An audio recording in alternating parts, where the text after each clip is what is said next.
이제 좀 그 선교 사역에 대한 조금 질문을 이제 시작을 하도록 할게요. 네, 지금부터 이제 시작인데. 그런가요?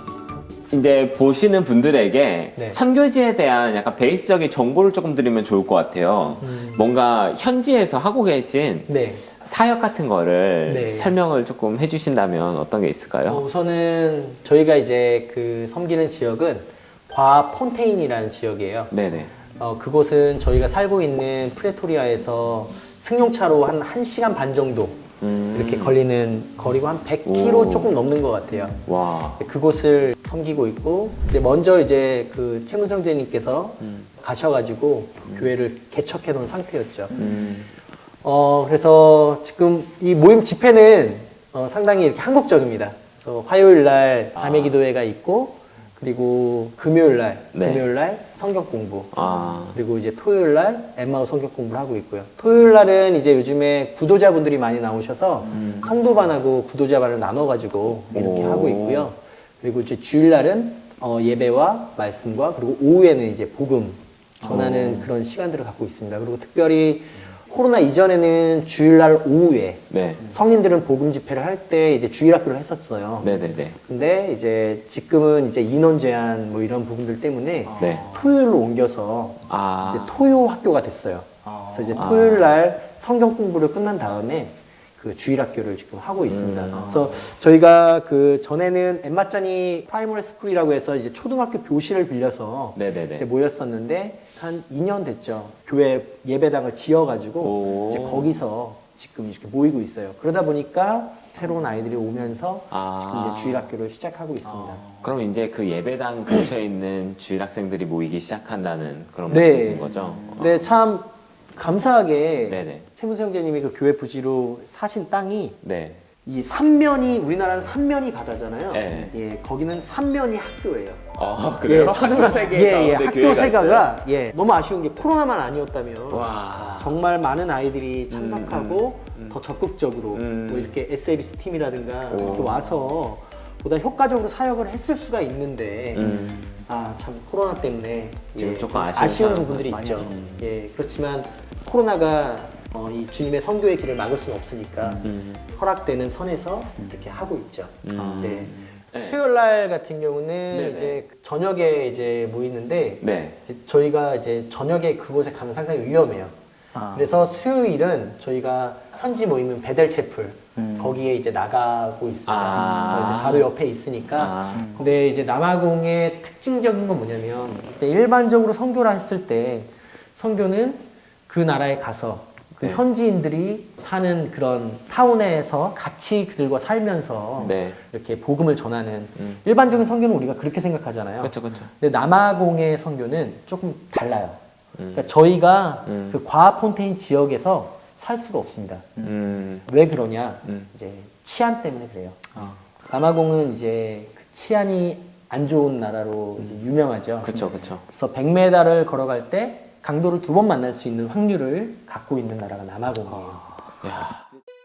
남아프리카 공화국의 치안 상황이 악화 조짐을 보이고 있습니다. 역시 현지에서 강도를 당하고 괴한에게 습격을 받는 등 그래서 이제 저희가 이제 그곳에서 이렇게 생활하게 되면 그 강도들이나 야. 도둑들의 타겟이 야. 될 수밖에 없어요. 와. 그래서 저희가 알기로는 타 교단의 선교사님이 그렇게 하시다가 네. 강도가 들어와서 아이를 인질로 잡아서 와. 다리미 있잖아요. 아. 다리미로 이제 얼굴을 지지려고 이렇게 해서 돈 안 갖고 오면 다리미로 얼굴을 지질 거라고 이렇게 해서 이 아이가 정신적으로 이렇게 충격을 받아서 지금도 이렇게 좀 우울증과 이런 것들이 있다는 소식을 들었어요. 그래서 저희는 그것이 믿음의 문제라고 생각하진 않아요. 예, 믿음이 없기 때문에 우리가 그곳에서 현지인들과 살지 않는 게 아니라 이건 믿음의 문제라기보다는 어떤 지혜의 문제인 것 같아요. 그래서 우리가 그곳에 꼭 살아야만 복음을 잘 전하고 그건 아니죠. 이렇게 멀리 살면은 복음 안 전하고 그런 개념이 아니잖아요. 근데 이제 많은 어려움이 있죠. 왜냐면 1시간 반 동안 거기를 갔다 오고 그 거리가 보통 거리가 아니에요. 그쵸. 예, 그리고 또 기름값도 많이 들죠. 그쵸. 근데 참 제가 최 형제님 존경하는 건 뭐냐면 그런 것들 마다하지 않고 그렇게 부지런히 그 영혼들을 사랑하는 마음으로 그런 집회들을 다 만드셔가지고 그렇게 그 성도들을 섬기고 또 요즘에는 그 과지역 같은 경우는 우리나라로 보면 이 시골 같은 개념이죠. 그래서 이제 연세 드신 이런 할아버지 할머니들이 교회 나오시는데 네. 그분들이 이제 관절도 안 좋으시고 힘드시잖아요. 네네. 그래서 이제 최영재님과 상의해서 우리가 패치 서비스를 우리가 하자. 그래서 이제 주일에는 스타렉스 같은 차 이제 2대 해서 이제 제가 한쪽 지역을 맡고 최영재님도 한쪽 지역을 맡아서 그렇게 이제 오전에 모시고 오고 또 끝나면 또 데려다 드리고 이제 그런 생활을 하고 있어요. 근데 뭐 선교라는 곳이 우리가 생각할 때 되게 뭐 어떤 특별한 어떤 대단한 일처럼 보일 수 있지만 간단해요. 선교라는 것은 종이 되는 것 같아요. 종의 삶. 우리가 그들에게 뭔가 이렇게 대접을 받으려고 간 게 아니잖아요. 그렇죠? 어떻게 보면 그게 무슨 선교야라고 생각하실 수 있지만 그게 가장 기본적이고 또 가장 중요한 것 같습니다. 그렇게 섬기지 않으면 그들의 마음을 열 수가 없거든요. 우리가 아무리 복음을 전해도 그들의 마음이 열리지 않는다면 어떻게 구원의 역사가 일어날 수 있겠어요? 그래서 이제 이 남아공 선교 같은 경우는 한 손에 빵을 들고 또 한 손에 복음을 들고 이렇게 선교 사역을 하고 있습니다. 야. 선교지에서 네. 가장 뭔가 감동받았던 질문을 저희가 미리 한번 여쭤봤었는데 거기에 구두 닦기라고 예. 써있어요. 그 구두 닦기. 구두 닦기가 어떤 의미예요? 예. 네. 과지역은 이제 이렇게 우리나라처럼 포장된 도로가 아니에요. 흙바닥? 예, 흙바닥입니다. 아. 예, 그래서 이제 차에서 내려서 이렇게 아. 걸어가면은 네네. 구두가 이제 흙먼지로 이제 다 둘러싸여 버리죠. 근데 이제 그래서 저는 구두를 닦지 않아요. 네, 왜냐면 어차피 더러워지니까. 닦아도 예, 어차피 더러워지니까. 네네. 그래서 이제 구두를 닦지 않는데 어느 날 형제 한 명이 네네. 부르는 거예요. 네. 그래서 왜 부르나, 뭐 할 말이 있나 오. 했더니 저를 앉으라고 하는 거예요. 오. 와. 그 다음에 이제 제 구두를 닦기 시작했습니다. 와, 현지 형제가. 예. 근데 이것은 정말 너무 감동이 됐던 게 뭐냐면 네. 흑인들이 네. 일반적으로 자기 신발은 닦아도 남의 신발은 안 닦아주거든요. 오. 근데 뭐 최성 교사님하고 네. 제 구두를 와. 닦아주시는 거예요. 그걸 봤을 때 이 형제들이 야. 변한 거죠. 와. 그래서 이제 제 구두를 닦아주는데 더 인상적이었던 건 제 구두는 네. 갈색 구두, 브라운 구두인데 네. 그 형제는 브라운 구두약이 없죠. 네, 검정색 구두 약으로 브라운 구두를 닦아서 새 구두를 만들어줬네요. 그래서 다크 브라운이 됐죠. 네, 그리고 또 제 구두는 약간 스니커즈 캐주얼 구두였어요. 구두가 망가지잖아요. 망가지는데 네네. 구두 걱정보다는 네, 그래도 마음이. 제 그 마음을 알기 때문에 입가에 미소가 네. 자연스럽게 네. 이게 참 이렇게 제 인상이 남습니다. 현재 이제 그런 형제들이 이제 변해가지고 네. 그랬다고 했는데 네. 혹시 처음에 가셨을 때 네. 그때는 좀 현지 사람들 네. 어땠었어요? 뭐 솔직히 저는 뭐 처음 모습은 이렇게 모든 사람들 다 보진 못했지만 근데 이제 제가 처음 도착했을 때 네. 이제 그 가운데서 구도자로 왔다가 구원받고 침례받은 형제 자매들도 있거든요. 네네. 처음 봤을 때 과연 저들이 구원받을 수 있을까? 그쵸. 과연 저들이 기존에 살았던 그 문화, 흑인들을 비하하는 것이 아니라 지금 남아공의 전체적인 문제가 뭐냐면 젊은 이 학생들, 여학생들이 임신하는 거. 예, 그리고 먼저 이제 아이고. 그 성적인 문제들, 남자들은 술, 그래서 이제 알코올 중독, 알코올이라든가 어떤 이런 마약, 이런 것들이 이제 많이 와. 보편화가 되어 있어요. 그래서 그런 문화를 접하고 그런 것을 죄로 여기지 않고 살고 있었던 사람들에게 복음을 전했을 때 그들이 구원받을 수 있을까? 변할 수 있을까? 이런 걱정 아닌 걱정들 그런 것들이 있었죠.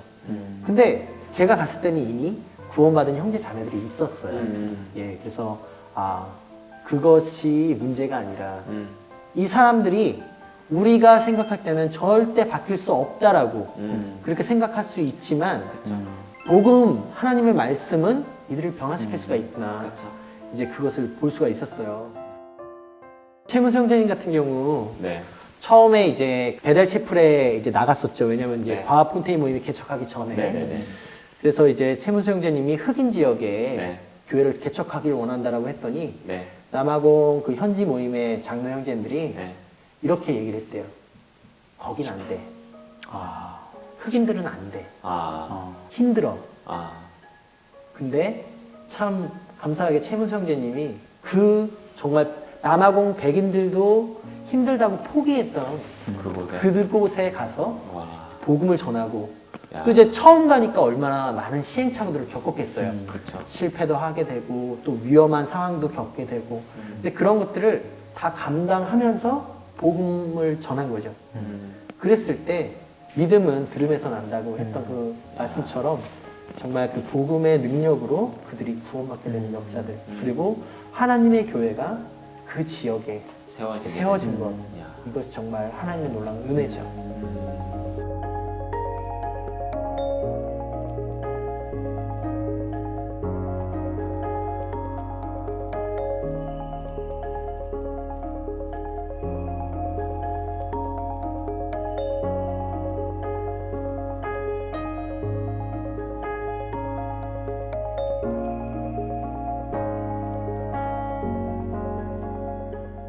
저희도 사실 생각해보면 구원 받은 게 하나님 은혜잖아요. 저희가 뭔가 받을 만한 모습이 있어서 받은 것도 아니고 사실 그렇죠.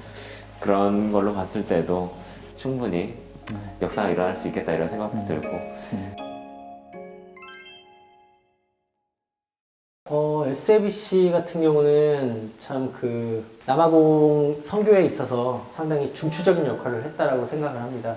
그 SABC 팀 같은 경우는 선교지에 어떤 젊은 형제 자매들이 주일학교 학생들을 섬겨주고 네네.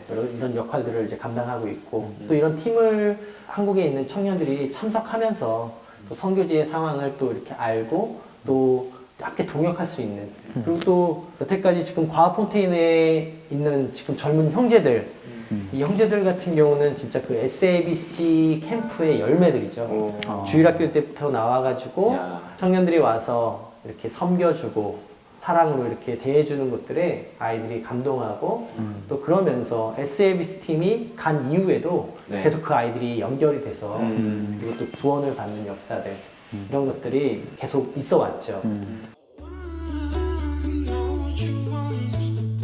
Just give me reason to tell you oh, I know what you want.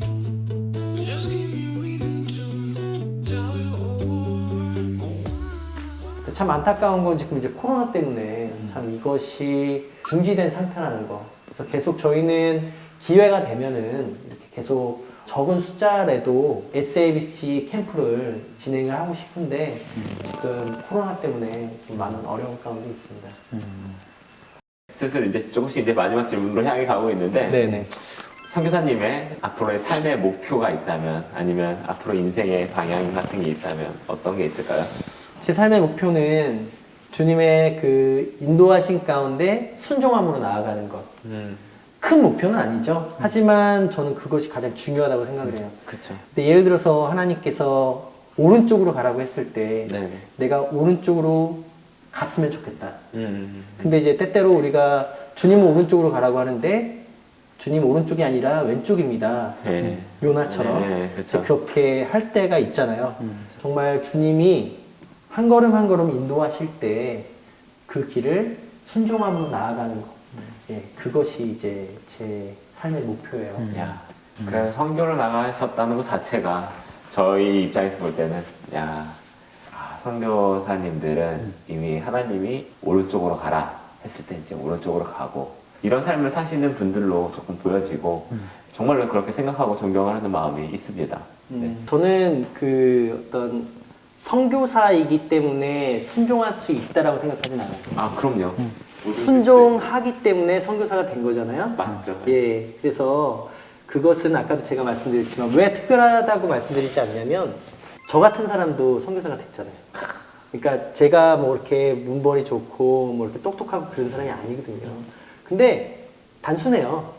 주님이 말씀을 통해서 보여주셨을 때 순종이 제사보다 낫다라고 하신 말씀이 네. 있잖아요. 그게 어렵잖아요. 왜 어렵냐면 생각하기 때문이에요. 맞아요. 그 맞아요. 생각하는 게 맞아요. 다른 말로 한다면 계산하는 거죠. 맞아요. 근데 이제 저도 그런 네, 시간이 있었어요. 근데 이제 그 짐 엘리엇이 이런 말을 했죠. 영원한 것을 얻기 위해서 영원하지 않은 것을 버리는 사람은 바보가 아니다. 그렇죠. 왜냐하면 그 영원한 것은 더 값진 거잖아요. 그렇죠. 이 세상의 것들이 전부인 것 같고 영원히 우리가 살 것 같지만 맞아요. 이 세상의 것들은 유한한 거잖아요. 맞아요. 근데 영원한 것은 뭐냐면 하나님의 나라와 하나님의 말씀. 이게 영원한 거기 때문에 우리가 이 세상에서 오래 살면 100년 살잖아요. 그쵸. 저는 그냥 단순하게 이렇게 생각합니다. 100년 동안 타워 팰리스에서 살래. 네. 영원히 타워 팰리스보다 더 좋은 천국에서 살래. 그럼요. 그러면 답 나온 거 아니에요? 그럼요. 딱 나왔죠. 예. 네. 그래서 이게 육신적인 게 아니라, 네. 그러니까 이것을 위해서 우리가 주님께 헌신하고 주님의 말씀에 순종을 하는 게 아니라, 이거는 정말 부차한 거예요. 부수적인 맞아요. 거예요. 정말 주님과 함께 할 수 있고, 주님의 영광을 위해서 살아갈 수 있는 그것. 그것이 정말 큰 특권이잖아요. 그래서 이제 마지막으로 청년들한테 좀 하고 싶은 말은, 네네. 최고의 선택을 하라는 거죠. 어떤 것이 최고의 선택이냐? 주님의 영광을 위해서 살아가는 것. 그것이 무슨 일이든 간에 주님을 위해서 사는 것. 그것이 저는 최고의 선택이라고 생각합니다. 아멘입니다. 단 한 번뿐인 삶인데 주님을 위해서 살면은 정말 복 아닌가요? 그럼요. 예. 박수 한번 하시지. 아, 네. 정말 수고하셨네요. 하나, 둘, 셋. 불퀴즈. 예스. 자, 이제 퀴즈를 내는 시간이 왔습니다. 네. 이 분은 일제강점기 시대에 이제 한국에 오셔서 활약한 미국 출신의 선교사입니다. 그리고 대한민국에 이제 개신교회, 특히 장로회의 아버지라고 이제 불리우죠. 이분은 연세대학교 전신 중 하나인 연희 전문학교의 설립자로 알려진 인물입니다. 아, 이분의 성함은 무엇일까요? 세브란스? 네네네네, 맞습니다. 언더우드죠? 정답입니다. 야, 역시 뭐 아. 성경 선생님들은 뭐 선교사님에 대해서 빠삭하게 알고 계신 것 같아요. 네. 세브란스에서 놀랬죠? 네, 깜짝 놀랐습니다. 쉽지 않을 거라 생각했는데. 네. 그러면은 정말 얼마 안 되는 금액이긴 한데. 아, 예. 어쨌든 너무 감사한 마음으로 아, 예. 감사 아이, 선물입니다. 감사합니다. 네, 감사합니다.